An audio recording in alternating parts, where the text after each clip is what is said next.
வணக்கம்.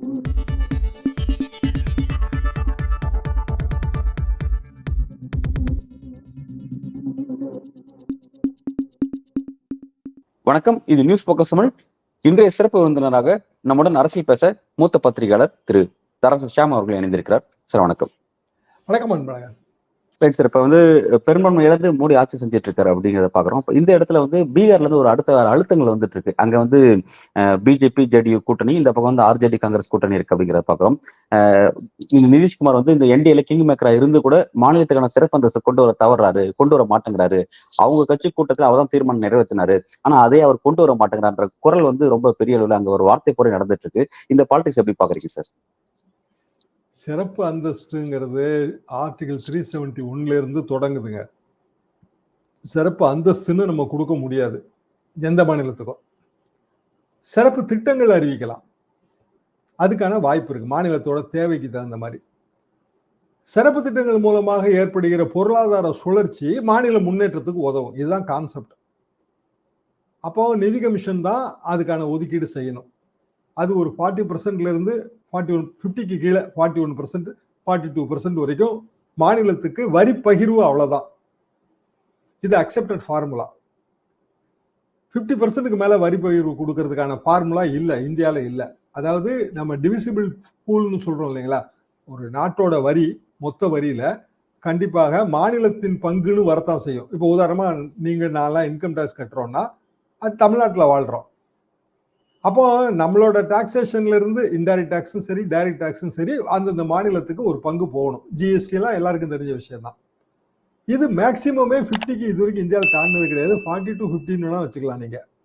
இந்த 40க்குள்ள government of India சில சிறப்பு திட்டங்கள் அது மட்டும் தான் செய்ய முடியும். இப்போ defence corridor only government of India தான் செய்ய முடியும். இப்போ metro rail government of India தான் அதுக்கு ஃபண்டிங் தரணும். முதலமைச்சரோட குற்றச்சாட்டு அதுதான்.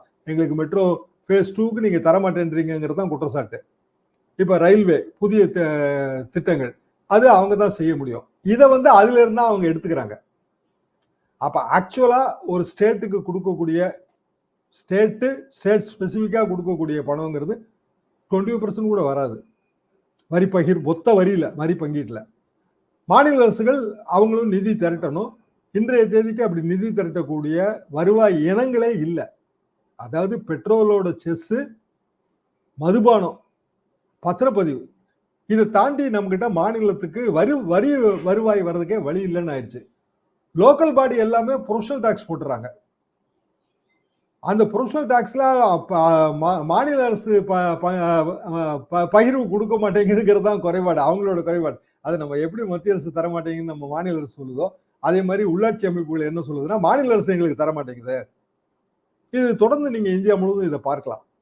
அப்போ நம்ம ஒரு ஃபார்முலா நம்ம இந்த இடத்துல தவறுறோம். என்னன்னா நம்மளோட கான்ஸ்டிடியூஷன்ல பொதுப்பட்டியல்ங்கிறது தேவையில்லை. மாநில பட்டியல், மத்திய பட்டியல் 2 பட்டியல் போதும். பொதுப்பட்டியல் வரும்போது மத்திய அரசு நாங்களும் இதுல பங்குதாரர்கள்னு சொல்லி அவங்க ஒரு சில திட்டங்களை அறிவிக்கிறாங்க. அந்த திட்டங்களோட பயன்கள் மக்களுக்கு முழுமையா போய் சேர்றதே இல்லை. மத்திய அரசோட அதிகாரங்கள் குறைக்கப்படணும். இப்போ கரன்சி, டிஃபென்ஸ், இப்படி ஒரு 5 இல்லைன்னா 7 அதிகாரங்களுக்குள்ள அது நிறுத்தணும். பெஸ்ட் கான்ஸ்டிடியூஷன் அதுல யூஎஸ் தான். அவங்க மத்திய அதிகாரம் மட்டும்தான் டிஃபைன் பண்ணிருக்கு அந்த கான்ஸ்டிடியூஷன்ல. மாநில அதிகாரம்னு தனியா டிஃபைன் பண்ணவே இல்லை. ஆனால் எஞ்சிய அதிகாரங்கள் எல்லாம் சொல்லப்பட்டவை, சொல்லப்படாதவை, இனிமேல் எதிர்காலத்தில் வரக்கூடியவை எல்லாமே மாநிலங்களுக்கு. இது ரொம்ப சிம்பிள். ஒரு ஃபெடரல் கவர்மெண்ட், அந்த ஃபெடரல் கவர்மெண்டோட அதிகாரம் முடிஞ்சிருச்சு. மீது எல்லா அதிகாரமும் அந்தந்த மாநிலங்களுக்கு. அப்போ மாநிலங்கள் ட்ரூ ஃபெடரலிசம் வருது. அதுல மாநிலங்களுக்கான உரிமை இருக்கும். மாநிலங்களுக்கு செலவினங்களுக்கான வரி பகிர்வுக்கு ரொம்ப வழி பிறக்கும். இப்படி அது உண்மையான மாநில சுயாட்சிங்கிறது நான் யூஎஸ் தான் நினைக்கிறேங்க. வேற சில ஐரோப்பிய நாடுகளும் இருக்கு. இப்படி ஒரு பெரிய மாற்றம் ஏற்பட்டா தான் இதெல்லாம் சாத்தியம். அதாவது பீகாருக்கான சிறப்பு அந்தஸ்தோ இல்லைன்னா ஆந்திராவுக்கான சிறப்பு அந்தஸ்தோ பொலிட்டிக்கல் பாயிண்டா மட்டும் இப்ப பேசிட்டே இருக்கிறோம். அந்தந்த மாநிலங்களையும் பேசுறாங்க. ஆனா அது மத்திய அரசை பெரிய அளவுக்கு அரசை டீஸ்டெபிலைஸ் பண்ணிரும். மோடி கவர்மெண்ட் அடுத்த மாசமே போயிருவாங்க. மம்தாவே சொல்றாங்க நம்ம அரசு ரொம்ப ஸ்திரமற்ற நிலைமையில இருக்கு. அது எப்படி சாத்தியம்? 240 சீட் வச்சிருக்காங்க. அப்ப 100 சீட் உள்ள காங்கிரஸ் வந்து கூட்டணி ஆட்சி அமைச்சிருமா? பட் அது நம்ம அப்படி நாங்க வரணுன்றதுக்காக அந்த கருத்தை சொல்லணும்னு நாங்க சொல்ல வரல. இப்ப இயல்பு இருக்கிறத நான் வெளிப்படுத்தினேன் அப்படின்றத பார்க்கலாம்ல சார், அந்த கருத்தை, மம்தாவோட கருத்தை. அது எப்படிங்க பார்க்க முடியும்? அதாவது மம்தா பானர்ஜி ஒரு senior leader, Nitish Kumar senior leader. அப்ப அவங்க வந்து அவங்க சொல்றத இல்ல ஃபார் தட் மேட்டர் வந்து காங்கிரஸ் கட்சியோட பிற தலைவர்கள் அடுத்த மாசம் கவுந்துரும், அதுக்கு அடுத்த மாசம் கவுந்துரும்னு சொல்றது ஒரு வகையில நம்மளோட பைனான்சியல் மார்க்கெட்டை பாதிக்கும்ல. அது நாட்டுக்கு நல்லது இல்லைல்ல. அப்படி பாருங்க. சரி, 240 சீட்டோட ஒரு கட்சி ஆட்சியில் இருக்குங்க. அதுதான் தனிப்பெருங்கட்சி. அதோட பல கூட்டணிகள். இப்போ உதாரணமா நிதிஷ்குமார் வாபஸ் வாங்கிட்டாருன்னு வச்சுக்குவோம். எத்தனை சீட் வச்சிருக்காரு? 10 பிளஸ். குட்டி குட்டி கட்சியை வச்சு அந்த 10 பிளஸ் வரப்போகுது. மெஜாரிட்டியே இல்லாம தானங்க நரசிம்மராவ் வந்து 5 வருஷம் ஓட்டினாரு. மன்மோகன் சிங் ஆட்சி காலத்துல ஆட்சிக்கு ஆதரவு கொடுத்துட்டு இருந்த கம்யூனிஸ்டுகள் அணுசக்தி ஒப்பந்தம் அமெரிக்காவோட கையெழுத்து போடும்போது அதை எதிர்த்து வந்து அவங்க ஆதரவு வேலைக்கு வாபஸ் வாங்கிட்டாங்க. ஆட்சி எங்க கவுந்தது? 10 வருஷம் ஓடிச்சுல, 5 வருஷம் முதல்ல, அப்புறம் 5 வருஷம். அப்படி வாய்ப்பு இல்ல. அப்படியான தவறான சித்தரிப்பை வந்து அரசியல்வாதிகள் கொடுக்க கூடாதுங்கிறது என் கருத்து. ஆனா ஆட்சியோட குறைபாடுகள், இப்ப ராகுல் காந்தி செய்யறது, அவர் மணிப்பூர் போறாரு, பல்வேறு இடங்கள் பாதிக்கப்பட்ட மக்களை போய் பாக்குறாரு, குறைகள், அது வந்து பெஸ்ட் பாலிசி. என்னன்னா ஜனநாயகம் நம்ம பில்டப் பண்றோம். அதுல மம்தா தெரிவிக்கிற கருத்து ஒரு காரணத்தோட சொல்லணும், வெறும் ஜஸ்ட் ஒரு டைட்டில் மட்டும் சொல்லிட்டு போக கூடாது அப்படிங்கறத நீங்க குறிப்பிடுறீங்க. அது ஈவன் நிறைய பேர் அப்படி பேசுறாங்க இல்லையா? அதுவே வந்து ஒரு அரசியல் தலைவர்களுக்கு அழகல்ல. பட் இப்ப இந்த சிறப்பு அந்தஸ்து விஷயத்தை பத்தி ரொம்ப கிளியரா நீங்க எக்ஸ்பிளைன் பண்ணீங்க சார். பட் வந்து ஸ்ரவன்குமார் ஜேடியோட அமைச்சர் அவர் என்ன சொல்றாரு அப்படின்னா, நீங்க யூபிஏ கவர்மெண்ட் தான் பீகாருக்கு கொடுக்கல, பட் மோடி கொடுப்பாருன்னு நம்புறோம், கொடுப்பாரு அப்படிங்கிற விஷயத்தை ரொம்ப வெளிப்படுத்துறாங்க. இதெல்லாம் தெரியாம தான் அவங்க நம்புறாங்களா? சப்போஸ் ஒரு வேளை கொடுக்காம போனா பீகார்ல நிதிஷ்குமாரோட அரசியல் எப்படி நகரும் சார் அடுத்த கட்டமா?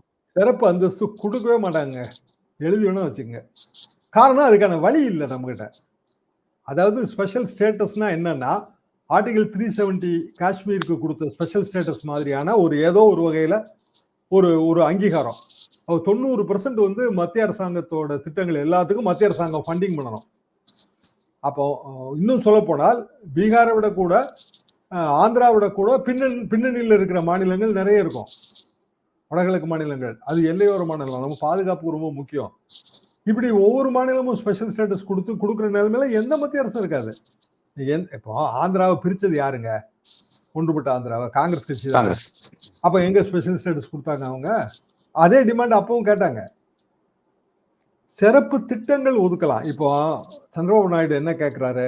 வைசாக ஒட்டின பகுதியில் ஒரு புது ரிஃபைனரி வேணும்னு கேட்கிறாரு. ஆயில் ரிஃபைனரி, எண்ணெய் சுத்திகரிப்பு நிலையம் பாசிபிள்.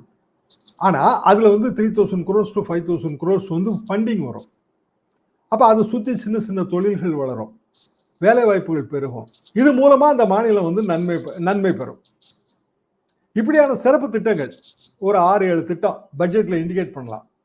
வரவிருக்கிற பட்ஜெட்ல இண்டிகேட் பண்ணலாம். பட்ஜெட்ல இண்டிகேட் பண்ணாலும் அது நடைமுறைக்கு வர்றதுக்கு 2 வருஷம் 3 வருஷம் ஆகும். அப்ப பட்ஜெட்ல என்ன பண்ணுவாங்க? மேக்சிமம் 3000 கோடி ரூபாய்க்கு ஆந்திராவுக்கு சிறப்பு திட்டமாக ஒரு ஆயில் ரிஃபைனரி அமைக்க போறோம், இந்த பட்ஜெட்ல 200 கோடி ரூபாய் ஒதுக்கி இருக்கோம், அந்த 200 கோடியை வச்சு திட்ட அறிக்கை இதெல்லாம் தயாரிக்கிற பணியை செய்வோம். அவ்வளவுதானே செய்ய முடியும். அமராவதி தலைநகர், அந்த தலைநகரை ரீபில்டு பண்றதுக்கு எனக்கு வந்து சிறப்பு திட்டம் வேணும். அது நடக்கிற வாய்ப்பு இருக்குங்க. தலைநகரை ரீபில்டு பண்ணணும், குறைஞ்சபட்சம் ஒரு 3 வருஷம் 5 வருஷம் ஆகுங்க. தலைநகர், ஒரு புதிய தலைநகர் உருவாக்குறது எவ்வளவு வருஷம் ஆகுங்க? ஜெயலலிதா காலத்துல இந்த சென்னை வந்து கிரௌடட் ஆயிடுச்சுன்னு சொல்லி ஈசிஆர் ரோட்ல ஒரு பெரிய ஏரியாவை பார்த்துங்க, 91-96 காலகட்டத்தில் அது ஒரு சிறப்பு திட்டம் தான். இதே மாதிரி நரசிம்மராவ்ட்ட கொஞ்சம் ப்ரெஷரைஸ் பண்ணி அனௌன்ஸ்மெண்ட்லாம் ஆகிப்போச்சு. நடக்கவே இல்லை கடைசியில். என்னன்னா முதல்ல வந்து ஒரு 50 கோடி ஒதுக்குனாங்க அதுக்கு அறிக்கை தயாரிக்க. அவ்வளோதான், அந்த 50 கோடி வேஸ்ட் தான். அவ்வளோதான், அதோட அது கிடப்புல நின்றுச்சு. 96ல் திமுக அரசாங்கம் வந்துச்சு, அதை அவங்க கண்டுக்கவே இல்லை. அதை விடுங்க, எம்ஜிஆர் காலத்துல திருச்சி வந்து 2ஆம் தலைநகர். எங்களுக்கெல்லாம் அது வந்து பத்திரிகா காலகட்டத்தோட முதல் காலகட்டங்க. அந்த டாக் அப்பவே எம்ஜிஆர் பீரியட்ல ஆரம்பிச்சிருச்சா சார்? எம்ஜிஆர் பீரியட்ல 2ஆம் தலைநகருங்க திருச்சி. அவர் இதெல்லாம் பார்த்தாச்சுங்க. நம்ம அப்ப வந்து மினிஸ்டர் நலுசாமின்னு இருந்தாருங்க, நல்லவர் நலுசாமினே பேரு, திருச்சிக்காரர். அவரு இன்னமும் அவரோட சன்னெல்லாம் எனக்கு க்ளோஸ், இன்னும் பேசிட்டு இருப்பாங்க. இப்போ நல்ல ஏஜ்டு சீனியர் பர்சனுங்க அதிமுக பாலிடிக்ஸ்ல. அவர் தான் வந்து அதுக்கான எல்லா ஏற்பாடுகளையும் செஞ்சாருங்க. முதலமைச்சருக்கு ஒரு கேம்ப் ஆபீஸ் தயார் பண்ணி சோமரசம்பேட்டை பக்கத்துல ஒரு பாதிரியாருங்க, அது பாதிரியார் பேர் நான் மறந்துட்டேன், ஆரோக்கியமா என்னமோ வரும். அவரோட தென்னந்தோப்பெல்லாம் வாங்கி பில்டிங்கே கட்டியாச்சு. பில்டிங் இருந்தது, அதை புதுப்பிச்சுட்டாங்க. இன்னைய வரைக்கும் இருக்காது. யாருக்கு சொந்தம்னே தெரியாம இருக்கு அந்த பில்டிங். இப்போ ஒரு பெரிய தென்னந்தோப்பு, தென்னந்தோப்புக்கு நடுவுல ஒரு இது, அது வந்து சிஎம்மோட கேம்ப் ஆபீஸ், அதாவது திருச்சி கேம்ப் ஆபீஸ். இவ்வளவு ஏற்பாடு பண்ணி அதுல செலவும் பண்ணியாச்சு. கடைசியில என்ன ஆச்சு அப்படின்னா அந்த ப்ரொபோசலே அப்படியே விட்டாங்க. அதுல 2ஆம் தலைநகர்னு சொல்றது என்னன்னா, மெட்ராஸ்ல இருக்கிற அட்மினிஸ்ட்ரேட்டிவ் ஒர்க்கை அங்க கொண்டு போகலாம். இப்போ உதாரணமா அக்ரிகல்ச்சர் வந்து மெட்ராஸ்ல வந்து நமக்கு வந்து, அதாவது சென்னையில வந்து அதுக்கான தலைமையகம் வேண்டியதில்லை, திருச்சியில இருக்கிறது பொருத்தமா இருக்கும். திருச்சி, தஞ்சாவூர் இந்த மாதிரி ஏரியாவுக்கு அது அக்ரிகல்ச்சருக்கு அங்க கொண்டு போயிடலாம், எதுக்கு இங்க கிரௌடடா இருக்கணும், இப்படி பல கான்செப்டுங்க அதுல. அது சரிதான், இல்லைன்னுலாம் சொல்ல முடியாது. ஆனா அடுத்தாப்புல வர அரசுகள் அதை செயல்படுத்துறதே இல்லை. நடுவுல வந்து இப்போ எடப்பாடி பழனிசாமி அவர்கள் ஆட்சி காலத்துல உதயகுமாரோ யாரோ வந்து திருச்சியில் 2ஆம் தலைநகர், மதுரையில 2ஆம் தலைநகர்லாம் ஆரம்பிச்சாங்க. அதோட அதனாலதான் சார் நான் கேட்டேன், அந்த டாக் வந்து எம்ஜிஆர் பேர்ல ஆரம்பிச்சதுன்னு, அதனாலதான் நான் கேட்டேன்.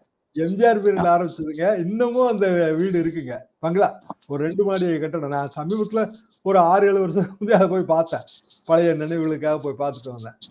இன்னமும் அவரு அவங்க நல்லசாமி குடும்பத்துல இருந்து பேசும்போது இதை பத்தி பேசுவோம்.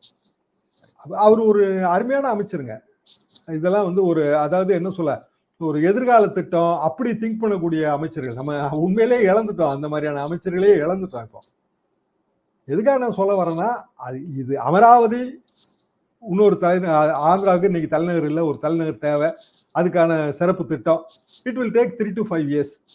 இந்த பட்ஜெட்ல என்ன ஒதுக்குவாங்க? 100 கோடியோ இல்லைன்னா 200 கோடியோ ஒதுக்குவாங்க, அவ்வளவுதான். அதை தாண்டி வேற என்ன செய்ய முடியும்? நல்லது சார். உண்மையில இந்த சிறப்பு திட்டம் பற்றியும் சிறப்பு அந்தஸ்து பற்றியும் விஷயத்தை ரொம்ப விரிவாக கொடுத்துருக்கீங்க.